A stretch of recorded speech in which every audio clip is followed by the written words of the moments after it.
Hi friends, welcome to JPL family YouTube channel అండి. ఈరోజు మనము లంచ్ బాక్స్కి ఎంతో ఈజీగా సింపుల్గా ప్రిపేర్ చేసుకునే క్యారెట్ రైస్ ఎలా ప్రిపేర్ చేసుకోవాలో చూద్దామండి. ఈరోజు నేను మా బాబు లంచ్ బాక్స్కి క్యారెట్ రైస్ చేశానండి.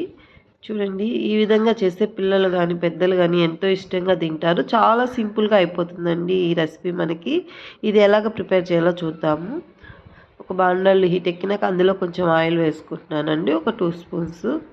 ఇందులోకి జీలకర్ర, ఆవాలు, మంచినపప్పు వేసుకోవాలి. ఇవి కొంచెం బాగా ఫ్రై అయిన తర్వాత ఇందులోకి ఒక ఎండుమిరపకాయ తుంచి వేసేసుకుందాము. చూడండి, ఇందులో ఒక 10 కాజులు వేసుకుంటున్నానండి. వీటిని కూడా బాగా ఒకసారి ఫ్రై చేసేసుకుని ఇందులోకి ఒక సన్నగా తరిగిన ఒక ఉల్లిపాయ వేసుకుందాము.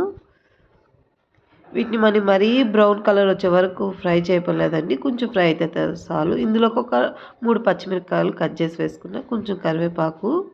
వీటిని అన్నింటిని ఒకసారి బాగా ఫ్రై చేసుకున్న తర్వాత చూడండి, మనకి మరీ బ్రౌన్ కలర్ రావాలేదండి, మీడియంలో ఫ్రై అయితే సరిపోతుంది. ఇందులోకి మనం సన్నగా తరిగి పెట్టుకున్న క్యారెట్ వేసేసుకుందాము. ఇందులో కొంచెం 1/2 స్పూను పసుపు వేసుకుందామండి. టేస్ట్కి తగినంత సాల్ట్ వేసేసుకుందాము. ఇప్పుడు వీటిని అన్నింటినీ మళ్ళీ ఒకసారి బాగా కలిసేటట్టు కలుపుకుందాము.